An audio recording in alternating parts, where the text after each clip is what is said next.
ॐ अज्ञानतिमिरान्धस्य ज्ञानाञ्जनशलाकया चक्षुरुन्मीलितं येन तस्मै श्रीगुरवे नमः।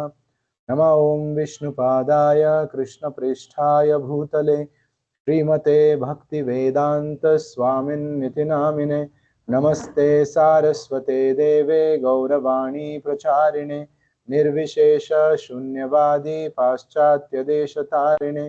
जय श्री कृष्ण चैतन्य प्रभु नित्यानंद श्री अद्वैत गदाधर श्रीवासादि गौर भक्त वृंद। हरे कृष्णा कृष्ण कृष्णा हरे हरे, हरे Ram Ram Ram Hare Hare.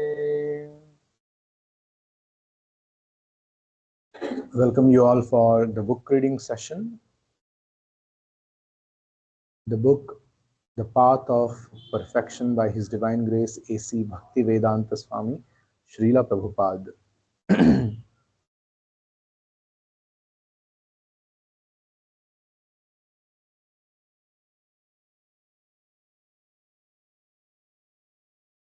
Chapter number 8.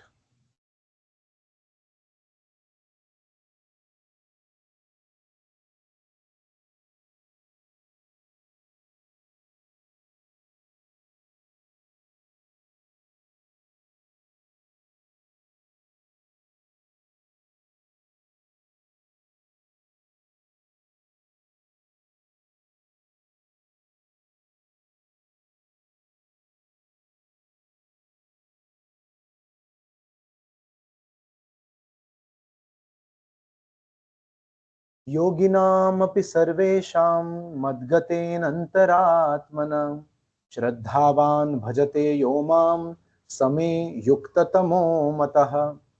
And of all yogis, he who always abides in me with great faith, worshipping me in transcendental loving service, is most intimately united with me in yoga and is the highest of all. Krishna says this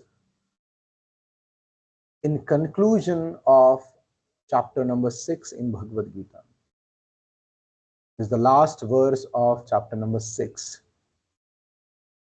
Dhyana Yoga, in which Krishna explains in detail about how to control the mind, how to fix the mind, how to perform yoga, different sitting postures, how to focus on the tip of the nose,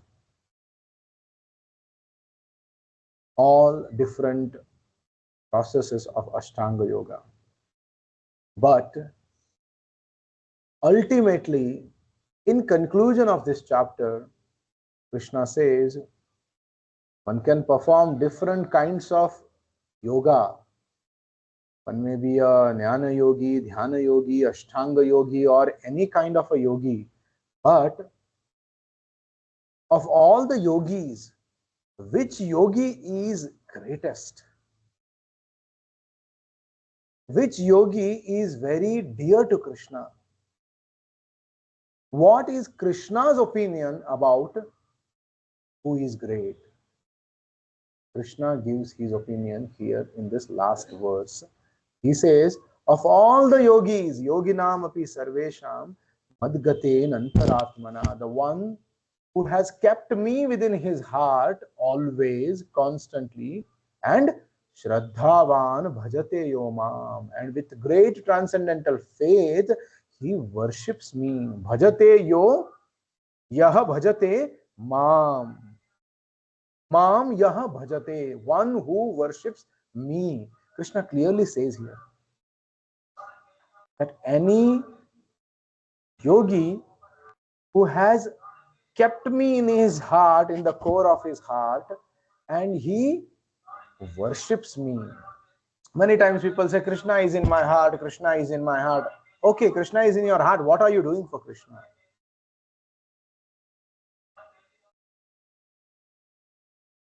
If you want Krishna to reciprocate, you have to worship.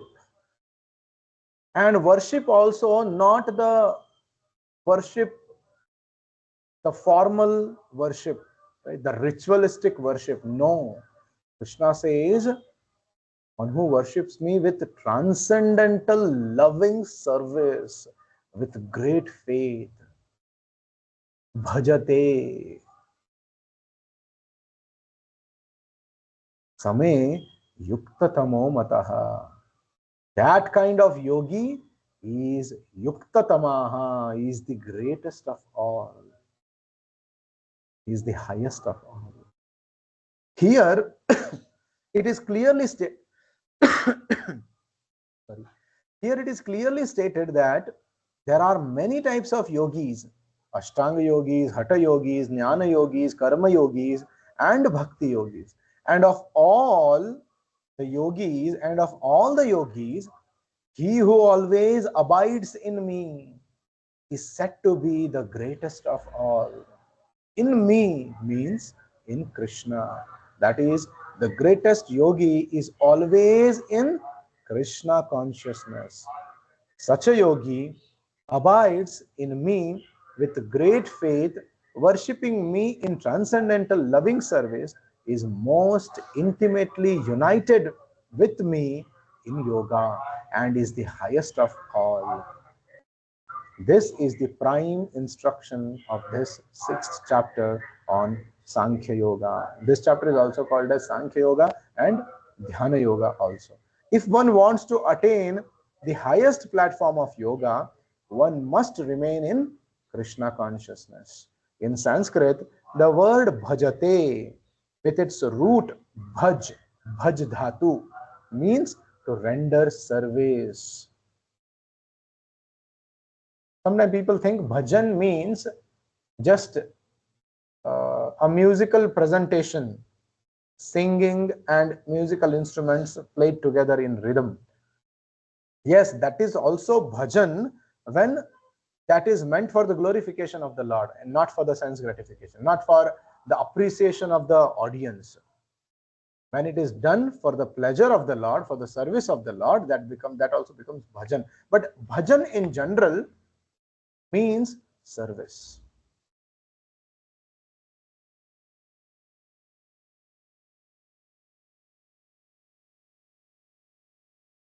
There was a great devotee by name Aindra Prabhu. He was famous for his kirtans.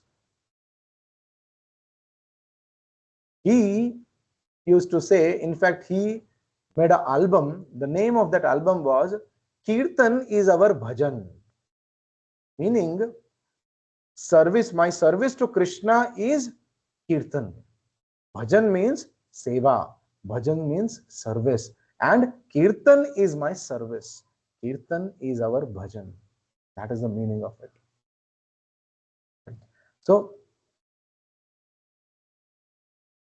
one must remain in Krishna consciousness. That is the highest platform of yoga. In Sanskrit, the word bhajate, with its root bhaj, means to render service. But who renders service? But who renders service to Krishna unless he is a devotee of Krishna? In this society of Krishna consciousness, devotees are rendering service without payment, out of love for Krishna. They can render service elsewhere and get paid hundreds of dollars in a month. But this service rendered here is loving service, bhaj, based on love of Godhead.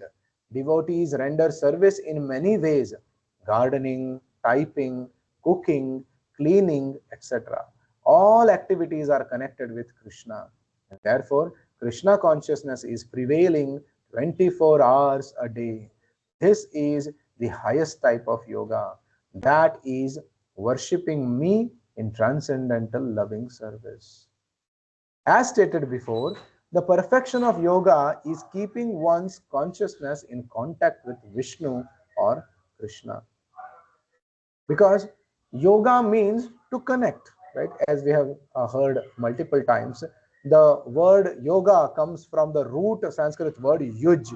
Yuj means to join or to connect or to link, right? So yoga means, perfection of yoga means keeping one's consciousness in contact with Vishnu or Krishna, the Supreme Lord. We are not simply boasting that even a child can be the highest yogi simply by participating in Krishna consciousness. No, this is the verdict of authorized scripture, Bhagavad Gita.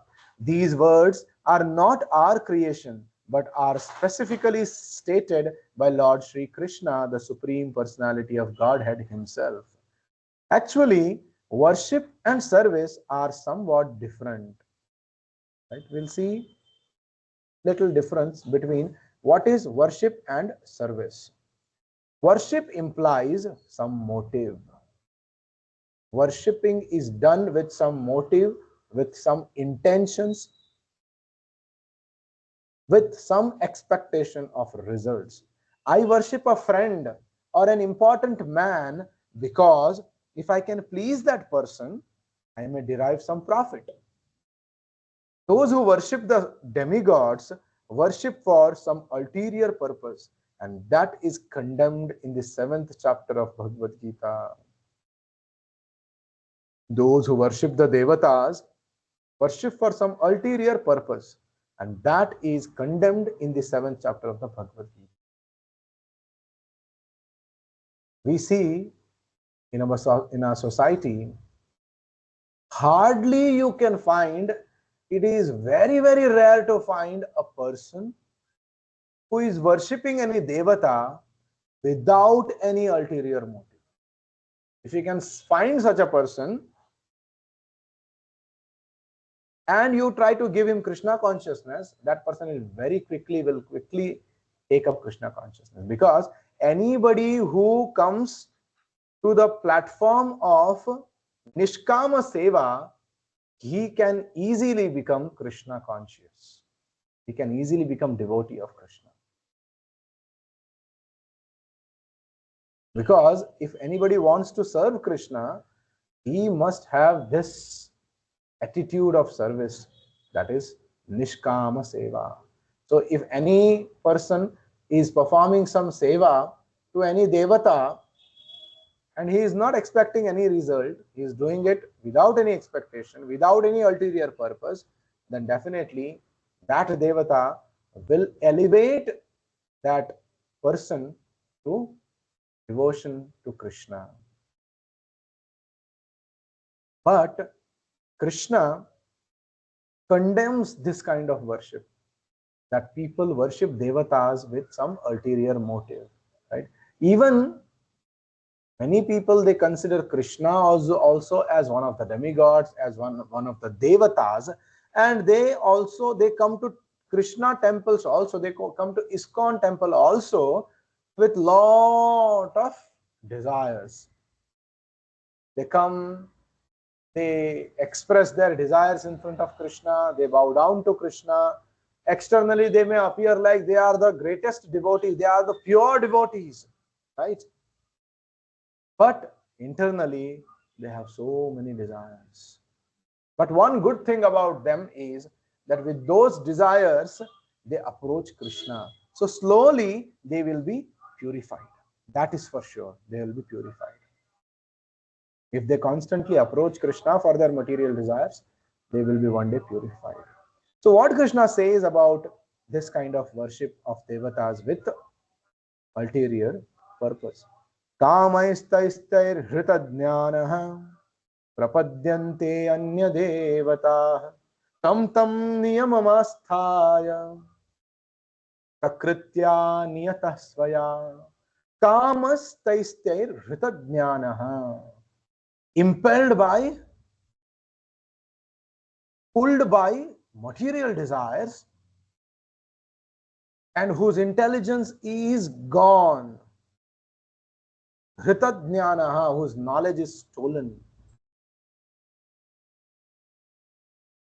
Prapadyante anya devataha, they surrender unto other devatas. They worship other devatas whose knowledge is stolen by material desires. Kamaistair hritadnyanaha. And similarly, tam niyamamastaya, they follow all the rules and regulations of the worship of that devata. Sometimes they do exactly according to the shastras, how that devata should be worshipped. But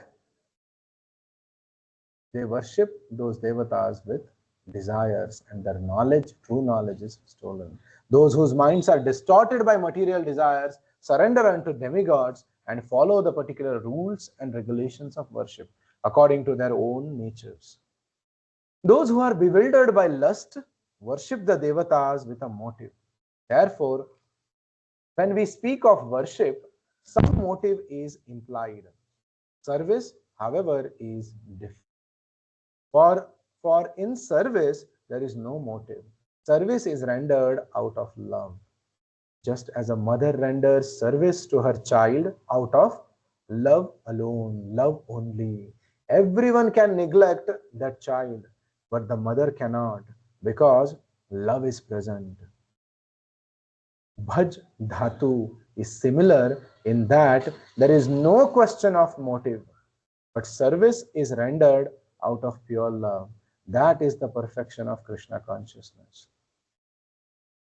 A few years ago, since there is an example of mother given here, that she serves her child out of love only without any expectation.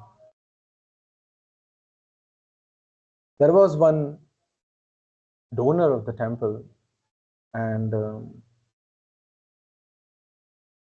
he was very much attached to his parents, his father and his mother. And I would meet him. He was a member, and sometimes he would give donations for the festivals. And always, whenever I met him, without fail, he will speak about his mother or father, especially about mother.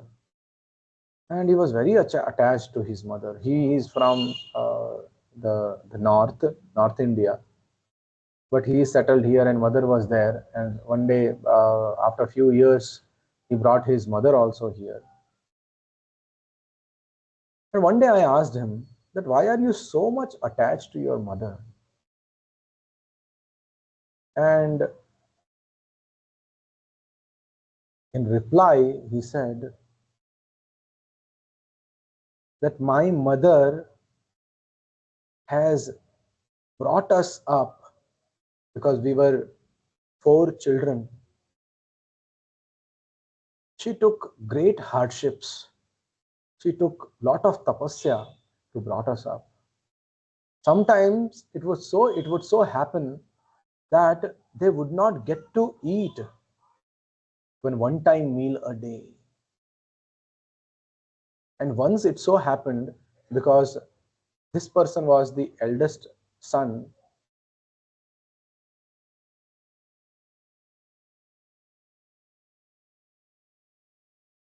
the parents, the mother, she got only some atta to make a few chapatis, and one by one she made chapatis and she served all 4 children.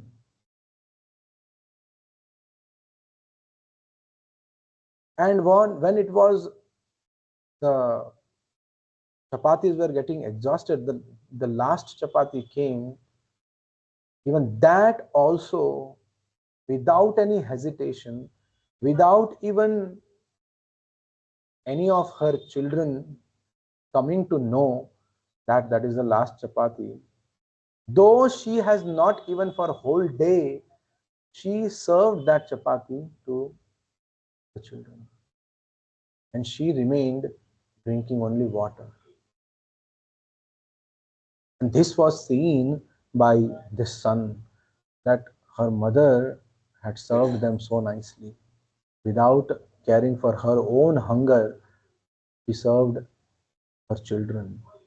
And that is why he was so much attached to his mother.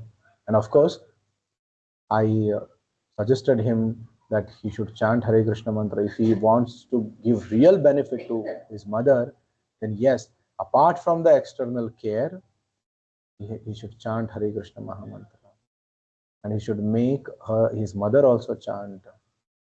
And he did that. He himself, even now, he chants the Hare Krishna Mahamantra. And his mother also, he makes her also chant Hare Krishna. So the point is,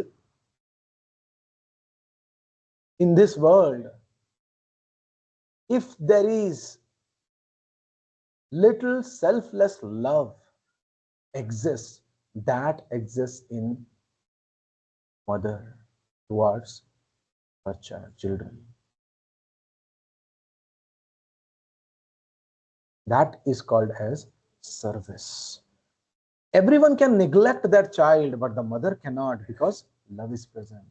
Bhaj dhatu is similar in that there is no question of motive, but service is rendered out of pure love. That is the perfection of Krishna consciousness. This is also the recommendation of Srimad Bhagavatam. Savai pumsam paro dharmo yato bhaktiradhokshaje ahaituki apratihata yayatma suprasidati. The supreme occupation, Savai pumsam paro dharmo, the para dharma, supreme occupation for all humanity, pumsam, is that by which men can attain to loving devotional service unto the transcendent Lord. Yato bhaktir adhokshaje. Such devotional service must be unmotivated and uninterrupted to completely satisfy the self. It should be unmotivated, ahaituki. Hetu means a motive, a cause. Ahetuki means causeless, without any motive. Apratihata. Pratihata means to obstruct. Apratihata means unobstructed, uninterrupted. And when one performs such devotional service, it completely satisfies the self.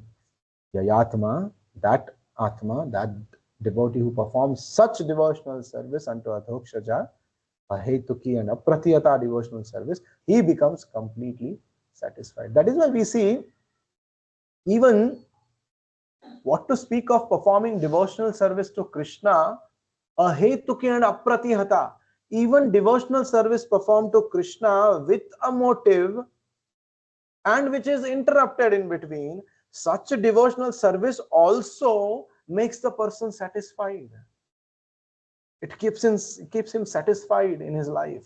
What to speak of devotional service rendered unto Krishna without any motive and uninterrupted? You can imagine that person will be completely satisfied. He is called as Atma Rama, one who is satisfied within himself, who doesn't look for any enjoyment in the outside world.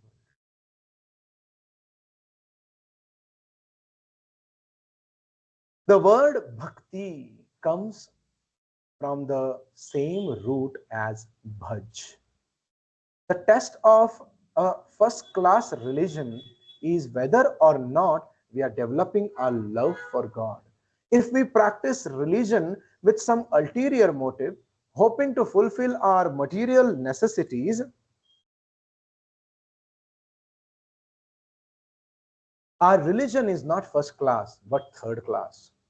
If we are showing ourselves as we are so much dharmic, we are the followers of dharma, but with so many desires for sense gratification, then we are not performing first class dharma, but it is third class dharma.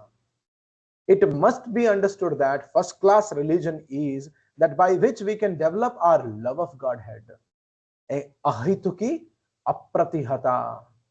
So religion means people perform so many activities, right? Dharma means occupation. So people are engaged in so many occupations, but if those occupations, if those activities do not lead to ahaituki apratihata bhakti unto adhokshaja, then that is not religion. First class religion means it will take me to the unmotivated, uninterrupted devotion unto Krishna. That is first class religion. That is the yoga system recommended in Srimad Bhagavatam. And in this 6th chapter of Bhagavad Gita, that is the system of That is the yoga system recommended in Srimad Bhagavatam and in this 6th chapter of Bhagavad Gita. That is the system of Krishna consciousness. Krishna consciousness is not rendered with some motive in mind. The devotees are not serving Krishna in order that he supply them this or that. For a devotee, there is no scarcity. So devotees, the humble, simple, sincere devotees of Krishna, they are not serving Krishna that because they will get something in return. No. The devotees are not serving Krishna in order that he supply them this or that. For a devotee, there is no scarcity. Recently, we visited Dwarka, and there, from Dwarka, some distance in Porbandar, there is the house of Sudama. Right? So when Sudama went to Krishna because of the force of his wife, that your friend is so rich, he is the king of Dwaraka, why should you not go there and ask some help from him? And he will, if you ask him, he will definitely help. But Sudama is the pure devotee of Krishna. He is the devotee who performs bhakti, ahaituki and apratihata. His devotion is not interrupted because of his circumstances.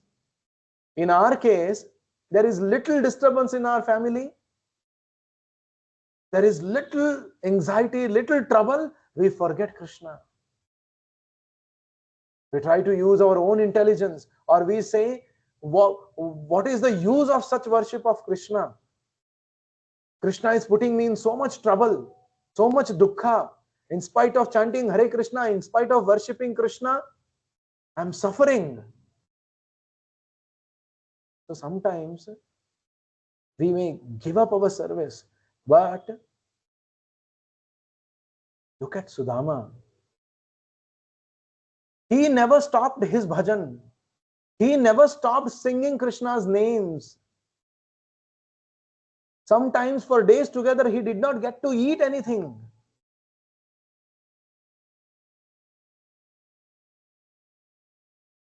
Of course, it is very crude example. It may appear to be very, you can say, unusual, which should not be done. But Sudama, though it is responsibility externally, it is responsibility of a man to take care of his wife and his family, he would not bother. He would think that my family, my wife, my children will be taken care of by Krishna. And that is why when there was no food, because he was a Brahmana, poor Brahmana, he was living by begging. When nobody gave him alms, he just remained dependent on the Lord. He did not ask Krishna, I'm always chanting your names, and me, my wife, and my children are fasting. Why are you not, merciful on me? He never asked.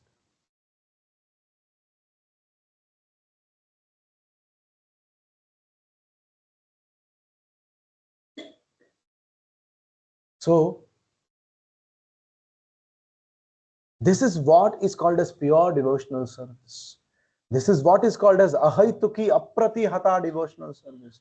What we see in the lives of such great devotees like Sudama. And the story doesn't end.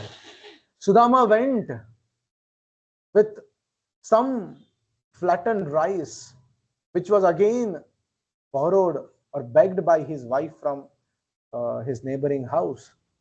Took it with him, met Krishna, and Krishna, but because he was poor and that it was very little quantity, he thought Krishna is a king. Though my friend, Krishna is the king of Dwarka, how can I offer this little flat rice to Krishna?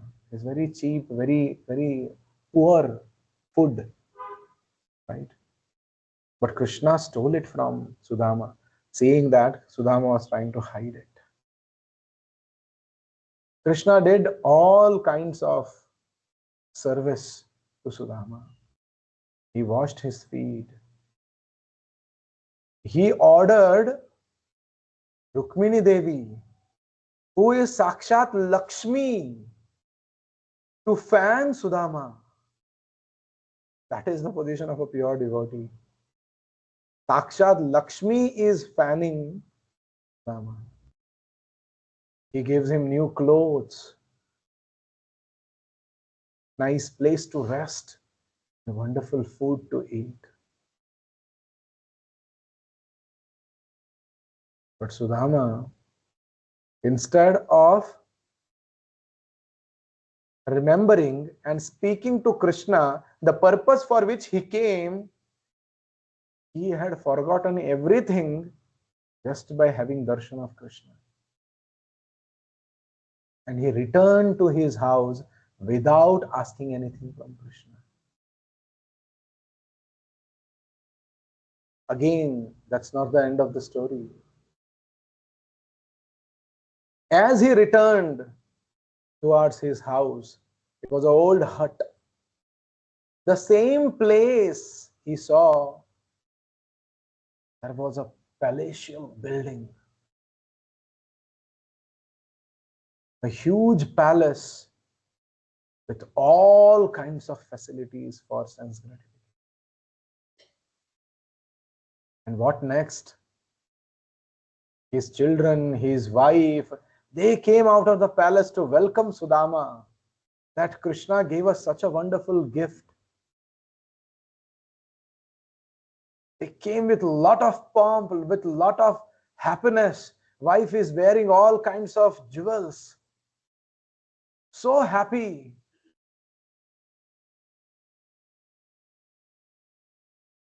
The story happily ends here, right? This is where people end the story. But no. Because a pure devotee never expects anything from his Lord, never asks anything in return for his bhakti towards Krishna, Sudama did not enjoy even a farthing of what was offered to him by Krishna. That is a pure devotee. He remained humble in spite of all that opulence being offered to him by Krishna. He did not live in that palace. He did not enjoy all the facilities, all the servants in that palace. He remained humble because a pure devotee understands that whenever Krishna gives him opulence and he accepts that opulence, he becomes puffed up and he forgets Krishna. That is what even Prahlad Maharaj asks. When Narsimha killed Hiranyakashipu and asked Prahlad that you may ask for any kind of boon from me, I have appeared to protect you. For your sake alone I have appeared. Ask me any boon. Prahlad Maharaj said, I don't want any boon, my dear Lord, because if you give me opulence, I will forget you. Give me only this boon that I may never forget you. Let there be no material desires in the core of my heart. This was the prayer of Prahlad Maharaj. This is there in Srimad Bhagavatam, 7th canto. You may go and read. Even like those serials and all what we see in the televisions, different channels, they don't present this because whole entire world is after sense gratification. Entire world is after material desires, right? And those pure devotees who never seek such material desires, it is hardly presented in those serials. Prahlad Maharaj never asked for anything. He said, let me always remain servant of your servant. Not even direct service to Krishna. Service of the servant of servant of servant. That is what even Chaitanya Mahaprabhu desires. That is what even Kulashekar Alvar desires. One of the great saints, one of the 12 Alvars in South India. Right? So he says, Majjanmanam phalamidam madhukaita bhare. मद प्रार्थनीय मद अनुग्रह एष एव त्वद भृत्य भृत्य परिचारक भृत्य भृत्य भृत्यस्य भृत्य इति मां स्मर लोकनाथा. My desire, O my Lord, is that mad janmanam phalamidam, let this be the fruit of my life. Let this be the perfection of my life. Mad janmanam phalamidam, O madhu kaita bhare, O killer of madhu and kaita bha. Mad prarthaniya, this is my prarthana, this is my prayer unto you. Mad anugraha, let this be your anugraha on me. Mad prarthaniya, mad anugraha esha eva. And what is that? Let this be let this be the perfection of my life. This is my prayer, and let this be your anugraha, your blessing upon me. And what is that? Tvat, your bhritya bhritya paricharaka bhritya bhritya. Bhrityasya bhritya iti mam smara lokanatha. That you remember me, O Lokanatha. You remember me not as your servant, but servant of servant of servant of your servant. 100 times down your servant. And this is what even Chaitanya Mahaprabhu prays. Gopi bhartur padakamalayor dasa dasa dasanu dasa. And this is what is pure devotional service. Even Krishna says in Bhagavatam, those who say that they are my devotees, they are actually not my devotees. But those who say that they are devotees of my devotees, they are my pure devotees. So, this is what is the perfection of life, to render service to Krishna and to his devotees, to become servant of Krishna, and that to how ahaituki apratihata, without any cause, without any motive, and unstoppable, uninterrupted, undistracted. This is pure devotional service. So we'll stop here. We'll meet you in the next session. Thank you all for joining this session. Vishwaguru Srila Prabhupada ki jai. Nitai Gaur Premanande Hari Hari Go.